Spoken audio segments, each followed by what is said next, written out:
많은 분들이 오해해서 이 마음의 흐름을 오해해서 역으로 자책하는 거예요. 이 마음 자체도 힘든데 이 마음을 느끼는 나를 또 내가 자책해서 혐오해서 비하해서 더 힘들어지는 게 되게 많아요.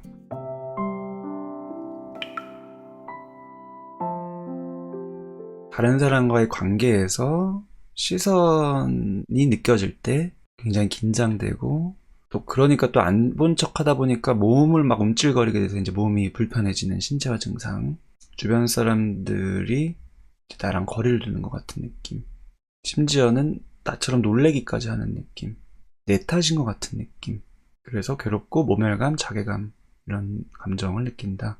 그리고 이거를 이제 숨기려고 하면은 더 심해지는 거도 경험하셨고, 이런 패턴이 오랫동안 지속되면서 불편하고, 상담도 했지만 긴장감이 좀 있고, 특히나 전혀 모르는 사람은 괜찮지만 조금이라도 아는 사람, 관계가 시작될 때 이제 긴장된다, 이런 경우도 참 흔합니다. 전혀 모르는 사람은 오히려 모르는 사람으로 지나갈 수 있는데, 이제 관계가 될 수 있는, 앞으로도 계속 봐야 될 것 같은 사람 앞에서는 더 긴장되는 그런 불편함을 느끼시는 분들이 많이 있고요. 이런 불편감 때문에 일이나 학업에 방해가 되는 거예요. 왜냐하면 그런 긴장 상태, 불안 상태가 지속되는 게 엄청난 에너지 소모기 때문에 에너지는 방전돼서 누워있을 수밖에 할 수가 없는 거예요. 일도 학업도.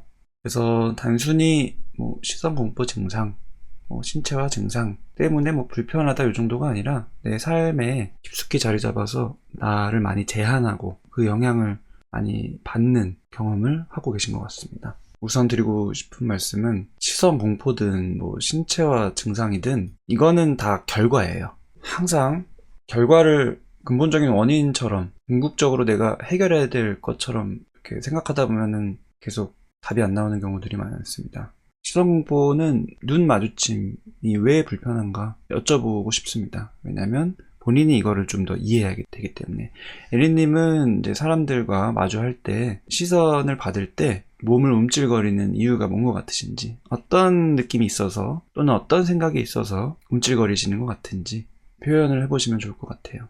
여기에 쓰신 괴로움, 내 탓인 것 같고 모멸감, 자괴감 등등은 그런 시선공포 증상으로 파생된 감정을 표현하신 것 같기 때문에 그 순간에 어떤 느낌이 그 이면에 있어서 마주치는 상황에서 어떤 감정이 어떤 생각에 의해서 찾아오는 건지, 상담도 오래 하셨기 때문에 머리로는 잘 정리가 되어 계실 것 같아요. 그래도 한번 표현을 해보시면 좋을 것 같습니다. 애니님이 얘기를 잘 해주셨네요. 제가 바라보는 것만으로도 피해를 끼치는 것 같은 느낌이 있다.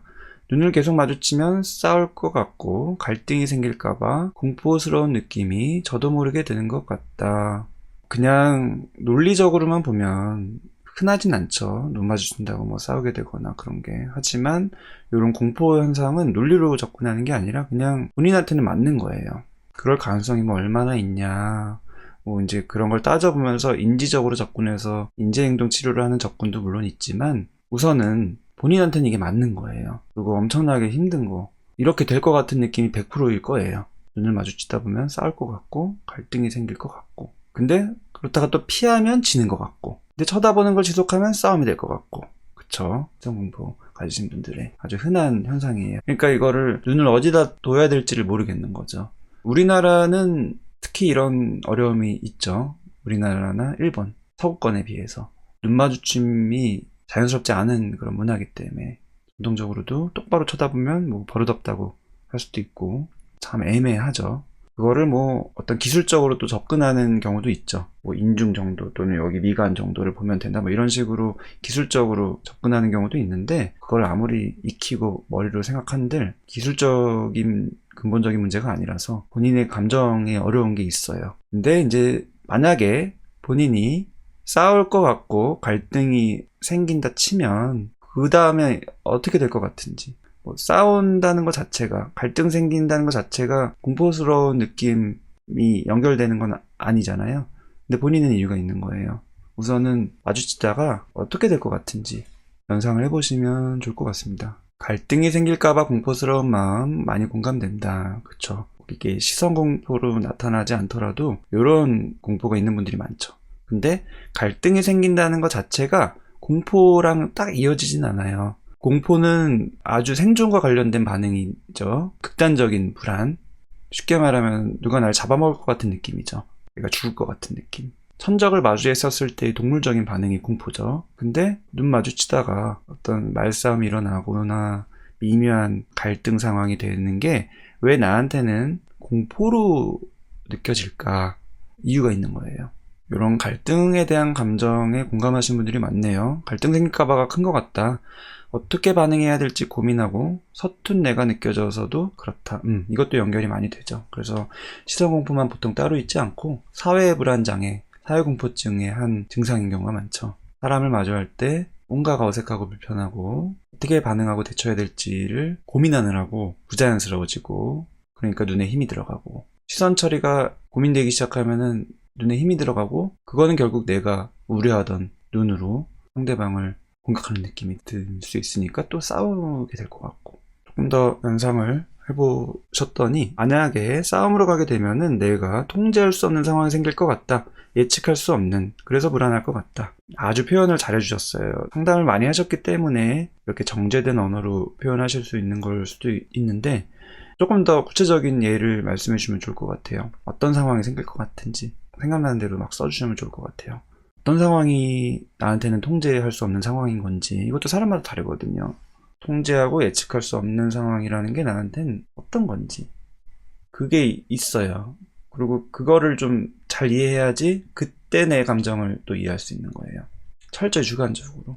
이 철저히 주관적이라는 게 굉장히 중요해요. 아까도 이게 흔한 증상이다, 이런 경우가 많다, 이걸로 힘들어하는 분들이 많다라는 얘기를 드렸을 뿐인데도 본인은 그 얘기 자체에 안도감을 느낀다고 하신 거거든요. 나만 이상한 건 줄 알았다, 흔하다고 말씀해 주셔서 감사하다. 나만 이상하다라는 그 느낌이 어떻게 보면은 내가 이게 객관적인 거냐 아니냐를 굉장히 따지는 느낌이거든요. 근데 이 뭐 증상도 그렇고 증상의 이면에 있는 감정도 그렇고 객관적이냐 아니냐 별로 안 중요하고 그냥 내가 주관적으로 그러면 그런 거거든요. 이런 식으로 접근을 하셔야 돼요.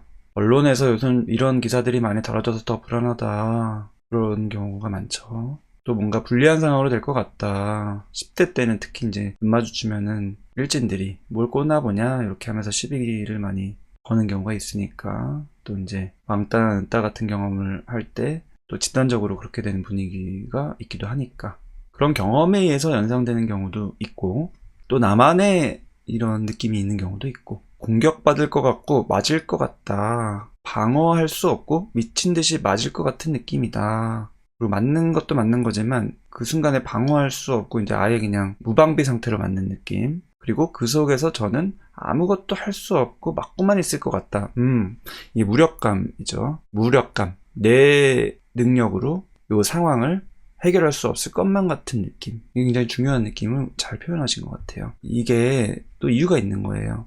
내가 그렇게 된통 맞아서 그 느낌 때문에 이런 느낌이 힘들 수도 있지만, 그런 경험이 전혀 없더라도 이 느낌 자체가 나한테는 핵심일 수 있어요. 무슨 느낌이냐면은 무력감. 어떤 상황을 내가 통제할 수 없고 예상도 할 수 없고 불가항력적으로 상황이 되고 나는 그 안에 갇혀서 아무것도 할 수 없는 그 느낌.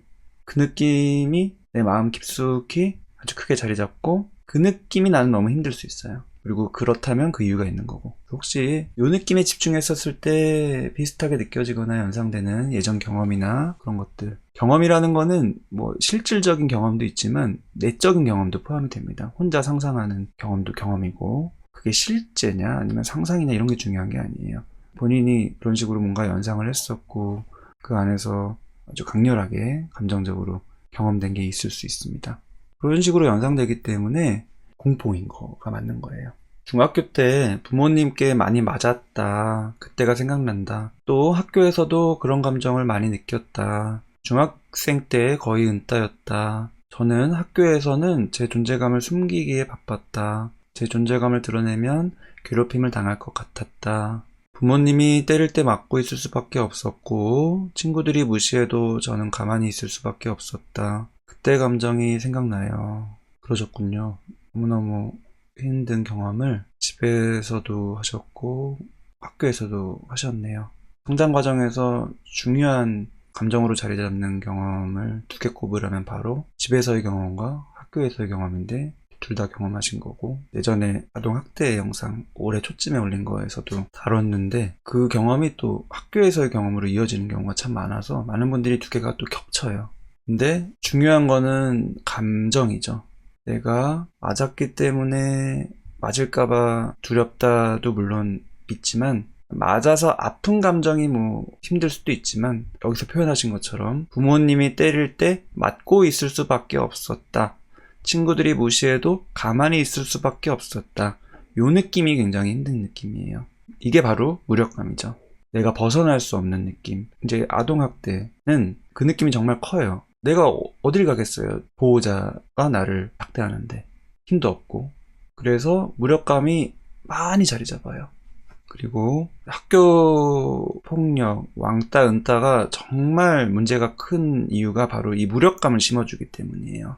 청소년기 학창시절에는 그 분위기에 압도되는 느낌이 많죠. 자아가 안정적으로 형성되기 전이니까. 이게 한참 형성되는 중요한 나이니까. 근데 그때 반 안에서 친구들 사이에서의 내 느낌이 왕따 은따일 때는 뭐 왕따냐 은따냐 그거 자체가 중요하고, 뭐 그래서 외로웠다 뭐 이게 중요한 게 아니라, 폭력을 당해서 아팠다 이게 중요한 게 아니라, 내가 여기서 빠져나갈 수 없는, 내가 이걸 어떻게 해결할 수 없는, 그게 바로 이제 무력감이죠. 여기도 표현하신 친구들이 무시해도 나는 가만히 있을 수밖에 없었다, 요 느낌. 무시를 했었을 때 내가 적극적으로 어필을 하거나 반항을 하거나, 아주 적극적이진 않아도 적절하게 뭐라도 할 수 있는 거면은 무력감이 덜 느껴지겠지만, 가만히 있을 수밖에 없는 이유가 있겠죠.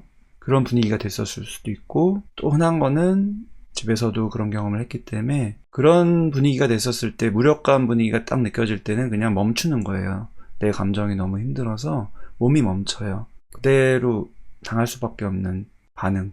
머리가 굳고 머리가 하얘지고 감정적으로는 멍해지고 당황되고 압도되고 몸은 아무것도 못하게 굳어지고, 그래서 가만히 있을 수밖에 없을 수도 있고, 그 무력감이 너무너무 본인한테는 공포인 거예요. 굉장히 괴롭기 때문에 미리 앞서서 그 무력감을 또 경험할까봐 아주 조심하는 거죠. 그럴 수밖에 없는 거예요, 본인한테는. 저항하면 배로 돌아갈 것 같아서 가만히 있는 게 최선이었던 것 같다. 그쵸? 학교에서도 그랬을 테고 집에서도 그랬을 테고.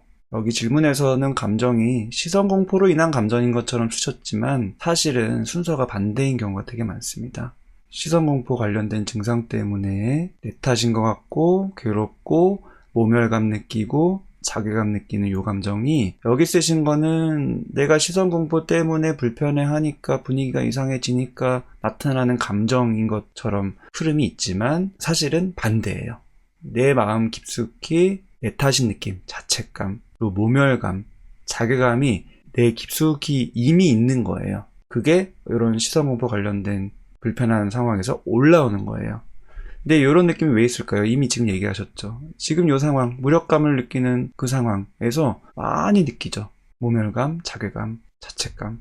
내가 이렇게 힘든데도 더 나를 힘들게 하는 이중구가 되는 거예요. 나를 판단하는 거죠. 왜 이렇게 대처를 제대로 못했을까? 자기 검열, 자기 혐오. 이게 이제 자괴감이죠. 자책감이고. 제가 이렇게 설명을 드리는 이유, 마음의 흐름을 조금이라도 이해하기 쉽게 설명드리는 가장 중요한 이유 중에 하나는, 많은 분들이 오해해서, 이 마음의 흐름을 오해해서 역으로 자책하는 거예요.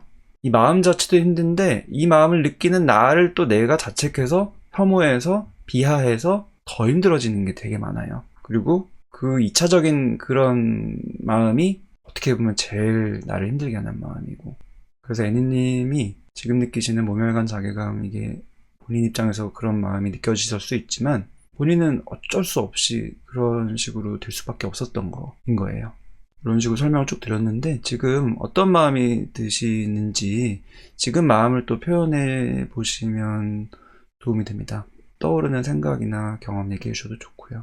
나 자신에 대한 미움을 시작으로 블랙홀에 들어가 버리는 듯한, 헤어나오지 못하는, 시간만을 약이라고 생각드는, 근데 이게 시간이 약이 아니죠. 이런 트라우마나 감정적인 상처나 깊숙한 감정 경험은 이 에너지가 너무 커요. 핵 같아요. 그래서 시간이 아무리 지나도 잘 안 없어집니다.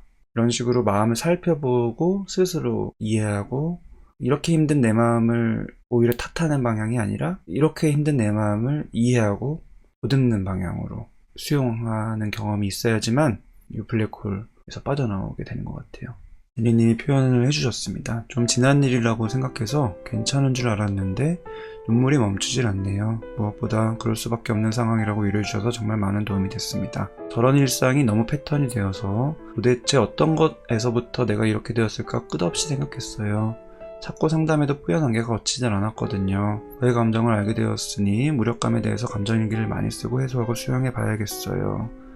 네, 아주 잘 표현을 해주셔서 제가 감사합니다. 그 뿌연 안개가 한 방에 거쳐지진 않겠지만 거쳐지는 방향으로 조금 더 선명해지는 방향으로 내 마음을 살펴볼 수 있는 그런 계기가 되는 지금 이 시간이 되었으면 좋겠습니다. 증상에 집중하지 말고 결과에 집중하지 말고 금연에 있는 마음을 내 편이 돼서 살펴보는 한 분 한 분 되시기를 응원드리고요. 그런 데 도움될 수 있도록 계속 저는 방송을 준비하도록 하겠습니다. 안녕히 계세요. 잠깐 내려가서 좋아요 한 번만 눌러주시면 저한테 도움이 많이 되고요. 다른 분들도 많이 시청을 할 수가 있는 기회가 됩니다.